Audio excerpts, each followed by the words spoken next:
Story time about the bestiality children next door. If you don't know what bestiality is, hold on. So I was living in this neighborhood for 5 years. Throughout those 5 years, not one time did my family go and talk to the other neighbors. Why didn't we talk to the other neighbors? Because it's not like we were trying to make friends or anything. We didn't care for them. Well, one day, the neighbors' kids were playing outside while I was playing outside. My mom urged me to go over there and play with the other kids, even though I didn't really want to. So there was a little boy and a little girl. I went over there and I asked if I could pet their dog because they were playing with their dog. They said yes, and the dog started playing with me and started licking my face. Yeah, keep that in mind. Then we started talking about the bus because we ride the same bus. We have the same bus stop. After playing with them for a while, they invited me inside. I asked my mom if I could go. She said yes. So the little boy ran into his room and then the little girl invited me to her room. So to pass time, I asked her what she does for fun. She said she plays with her brother. And then she asked if I liked animals. Obviously, I say yes, and so she asked to show me a trick. That's when she brings the dog into the room and proceeds to pull down her pants, like for part 2. This is part 2 of the bestiality children next door. Like I said, she brings her dog into the room and pulls down her pants. Totally forgot a very crucial piece of information. I was in 5th grade at the time. That's why I did what I did in these next events. So she pulls down her pants and lets the dog go at it. The same dog that licked my face previously. The dog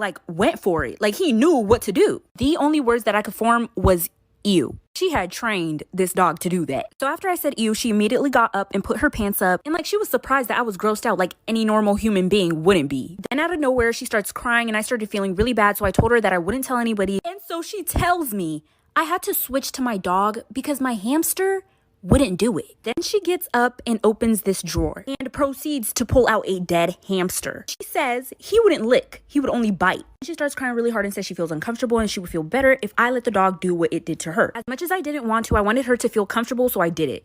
This is part 3 of the bestiality children next door. Like I said, I gave in. I didn't know how it was supposed to feel. It felt weird, but it didn't feel good. So I stopped and she started giggling and I just felt so uncomfortable, so I wanted to go home. Then she started acting like she was annoyed and started getting really mad at me. But I was like, whatever, and so she let me leave. Well, it was a Sunday that day and the next day we had to go to school, but she wasn't at the bus stop. And so I get on the bus and I go to school that day and everything is fine. Until halfway through the school day, my mom comes to pick me up early. She would never come to pick me up early for no reason. I would usually have an appointment and I would know about it before. I would know if I was going to leave school that day and was going to get picked up, but I wasn't notified. So my mom came to pick me up, and while we were on the way home, she said that my dad had stayed home from work that day, and when we got home, we were going to have a talk about what I did with the neighbor's dog. I promise you're going to want to for part 4.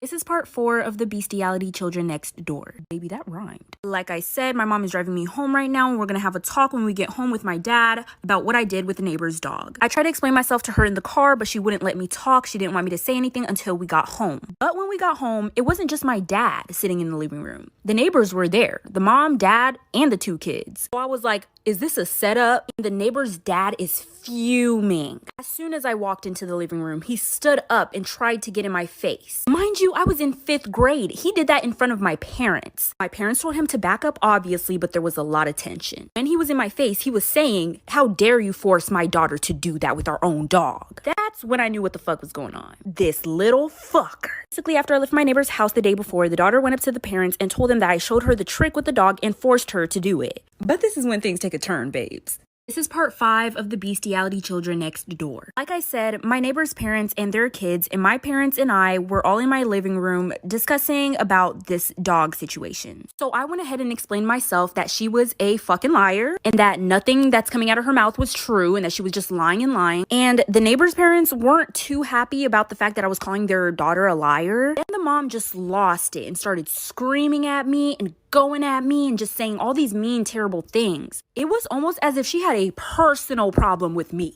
Well, baby. So I started crying really hard once the neighbor's mom started yelling at me. I don't know what that did to the neighbor's daughter, but she folded. She said, I lied. I'll tell you guys the truth. She finally admitted that it was her idea and she's the one who introduced it to me. Then once her parents expressed their disapproval, this fucking child, she says, I thought it was okay because I saw mom doing it when dad wasn't home. Let me tell you about this story of me while I was in the psych ward. Don't ask why I was in the psych ward, just know that I was there. Okay, so while I was there, we had to do these group meetings as soon as we woke up and before we went to bed. We had to wake up at 9 a.m. in the morning. I hated it there. I was depressed. I'd always give the workers shit about going to those meetings. I was like, fuck y'all, I'm not going to those goddamn meetings. One night my stomach was hurting really bad, so they let me skip the meeting and sleep early. And I had gotten up in the middle of the night to go ask for some stomach medicine. When I walk out my room, I see this little boy standing at the end of the hall, and so I'm like, hello? And this motherfucker goes and starts hissing at me, Mind you, when he went, he had scissors in his hand. I knew I could outrun that motherfucker, so I started hissing at him back. I said,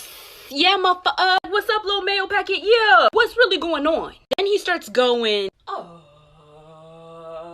So I match his energy once again, and I start going, who the fuck is you doing that to? Then he picks up his scissors like this and charges dead at me. I zoomed out that hallway so fast. Bitch, I disappeared. Left for part 2 because it only gets worse. Part 2 of the story of me in the psych ward. So like I said, this little white boy who's like 4'8" starts chasing me down the hallway with his little chicken legs. Mind you, he had scissors in his hands. So he was actually trying to kill me. You'll know why I think that in the end. So mind you, while he was chasing me, I did not look back. Not once. I didn't know if this motherfucker was gonna start climbing the walls. I don't know if he was gonna start crawling on the ceiling. My main goal was just to get away. So I eventually make it to the front desk. I look behind me to see if he was still there. Well, he wasn't, so I'm guessing that he stopped chasing me at the end of the hall. The front desk lady is looking at me like, mind you, we weren't allowed to carry scissors or even pencils or anything like that because it was dangerous. And so I didn't want to get that little boy in trouble. So I just told her like, no, I'm good. I just need medicine. Well, eventually they did end up finding him with the scissors anyways and took it away from him. But baby, he found a way to get that shit back. The next morning, everybody came out for breakfast and these workers were dragging the same little boy out of his room. And he was like kicking and screaming and all of that. Well, turns out he stole another pair of scissors in the middle of the night, stabbed another kid in his sleep. Part 3 of the story of me in the psych ward. So like I said, this same little boy who was chasing me last night with a pair of scissors had sneaked into another kid's room in the middle of the night and stabbed him in his sleep. This little boy's goal was to harm. And it could have easily been me. And I was over there fucking around with that kid talking about, hissing at him because he was hissing at me. I could have died. What if I couldn't have outran him? I would have gotten stabbed. I thought that it was just some weird little boy. I did not think that he was trying to really hurt somebody. Well, rumors started going around the psych ward that the reason that he stabbed that other kid was because he had asked that other boy, I think it was a boy that he stabbed, for his Roblox username so they could play together when they get out. And that kid said no because of the HIPAA violation or whatever. So while that kid was sleeping in the middle of the night, he had gone into his room and stabbed him because he didn't give him his Roblox username. What's one really bad thing you did as a child that you kept secret for your entire life and didn't tell nobody? I'll go first. I got a lot of stories like this, but this is just one of them. So my mama used to put me in daycare, and in my daycare, we used to do field trips, and we went to the YMCA. So while we were in the pool, this one white kid comes up to me. He asked me, like, why are you black? And I was kind of embarrassed, but I wasn't mad at the kid. I was more embarrassed than I was mad. And I told him that my parents painted me every single day. And I was thinking back at the time when I scraped my knee and the skin came off and there was like no blood. It was just bone. But I didn't know that it was bone. I thought that I was just white underneath. So I was like, it's true, like I can peel my skin off and prove it. When I did that, I peeled skin off my finger and it was a lot of skin and I started bleeding really bad. So the water started getting red and the daycare people tried to get everybody out the water like there was something going on. And then once everybody was out of the water, one of the daycare people go, I'm so sorry, everybody. I lost my tampon. I need to find it. Okay, so what happened was pretty self-explanatory, but I can make a part 2 if you guys want. So this is part 2 of the really bad thing that I did as a child and kept secret. So my daycare instructor, or whatever you call them, basically said that she had lost her tampon in the water. And I'm guessing she said that because she was on her period and she had a tampon in and the water started turning red, and that's the only reason that she could think of. But like they started checking all the kids and making sure that all the kids were okay and stuff. And when they came up to me and asked me if I was good, I was like, oh yeah, I'm fine. And so they were looking in the water for like an hour, but there was no tampon. Like they could not find the tampon. Like that one white kid, he was not part of the daycare. Like he wasn't one of the daycare kids. So they evacuated everybody out the pool. Like nobody was allowed in there. And like we all got back on the bus and we went back to the daycare, and the daycare instructor who thought she had lost her tampon literally talked to all of us and was like, things like this can happen as a woman and when you get older you'll understand. But baby, I stayed mute. Ain't nobody know. One person knows, but hopefully she don't see this on her For You page. Sorry about it.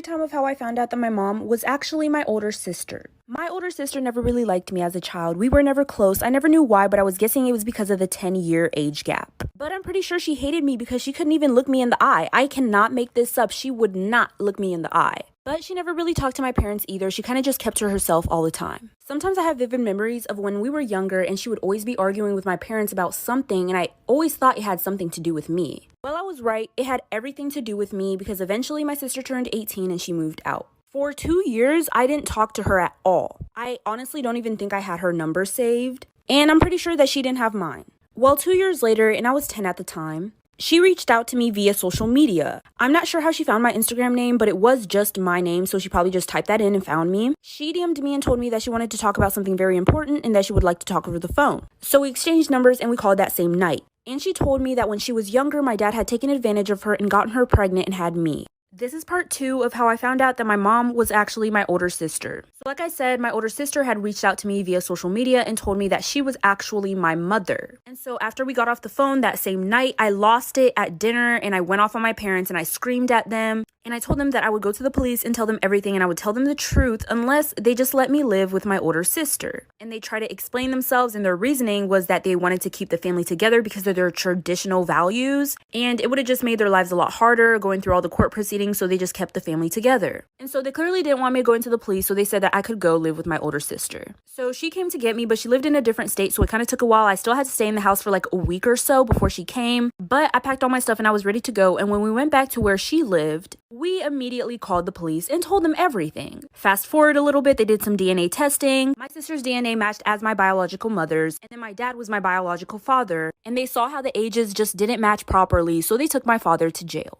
Oh my god, you guys.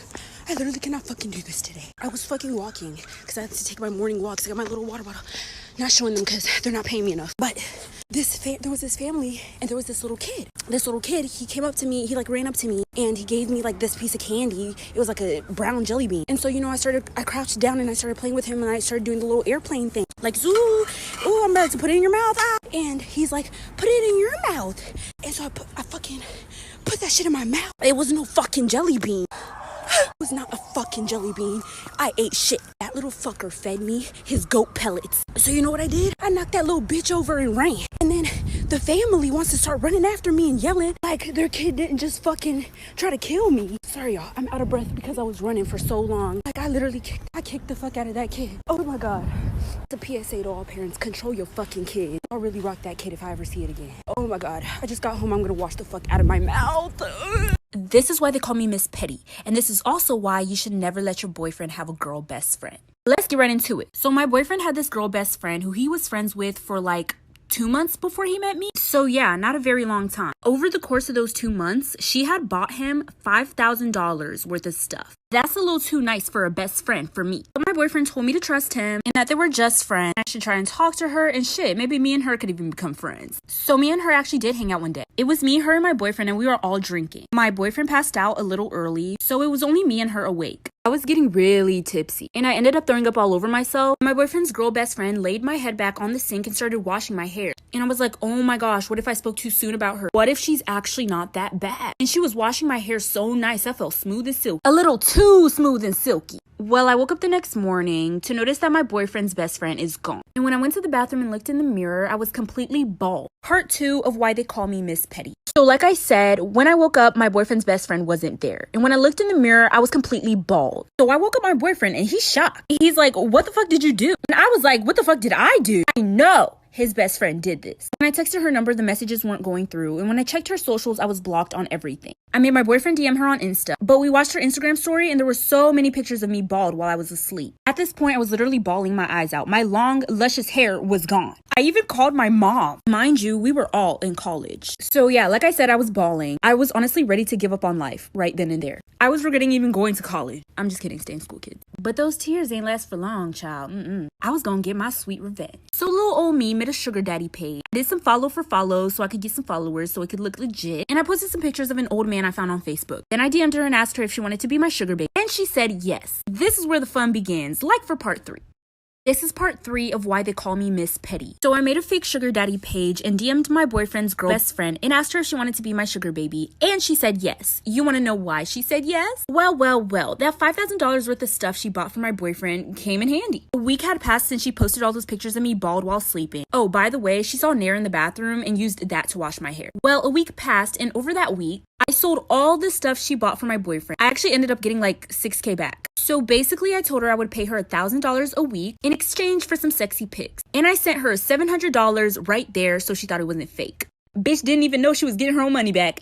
So I sent her $1,000 a week for 5 weeks in exchange for pictures. Well, once all the money ran out, it was time for revenge. I gathered up all the pictures that she sent me, made a fake page pretending to be her, and sent the pictures to her parents, her job, the school, and to multiple girls' boyfriends on Instagram with the text, "Break up with your girlfriend cause I'm bored, but shh, don't tell anyone." Like for part 4. This is part 4 of why they call me Miss Petty. So after I catfished my boyfriend's girl best friend and posted her nudes everywhere and sent them to a lot of girls' boyfriends, obviously she was getting so much backlash and everybody was posting about it and everybody was coming at her. So many people wanted to beat her ass. It was hilarious. She kept trying to say, no, it's not me behind the fake page, but nobody believed her. She had to go completely ghost on social media. Little did everybody know I was the mastermind behind the whole thing. She didn't show up to school for like a week or so, but then the day that she came back, I'm not exactly sure why she came back, but she got jumped by 5 girls. But not only did she get jumped, they threw her in the trash can. I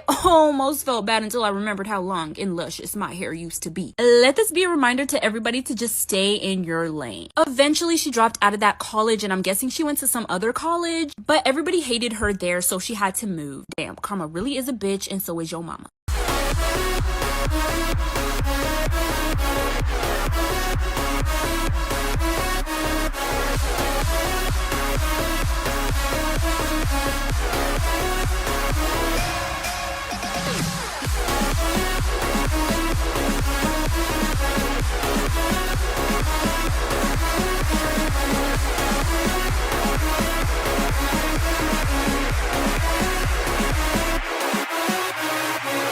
Story time about why my lunch lady always hated me in high school. Never thought this would happen to me. This story takes the biggest turn at the end. Okay, so it first started off as just my lunch lady eyeing me weird. Whenever I would enter the cafeteria or whenever I would pay for my food, she would always give me the weirdest look. And then sometimes she wouldn't even let me get lunch. She would say, oh, you don't have enough money on your account. When I knew the day before I just put money in. So then I wouldn't be able to eat lunch. I reported her a couple times. Mind you, my mom works at the school. I even told my mom about it. She would just lie and be like, I never said she couldn't get her food. Mom told me that if she ever refused to let me get food again, to just come up to her classroom and then she'll give me something to eat. But I was so confused because my mom works at the school and I expected her to talk to administration about how the lunch lady is treating her daughter. But she didn't say anything to administration until one day. This time I actually didn't have any money on my account and I did not know. Went to go get my lunch as usual. When I go to check out my food, the lunch lady throws her hands up, knocks my plate out of my hand. She says I'm just like my mom because we're both greedy. Like for part 2. This is part 2 of why my lunch lady always hated me in high school. So like I said, this time I actually didn't have any money and I went to check out my food for lunch. The lunch lady knocks my plate over and says I'm just like my mom since we're both greedy. And I had no idea what she meant.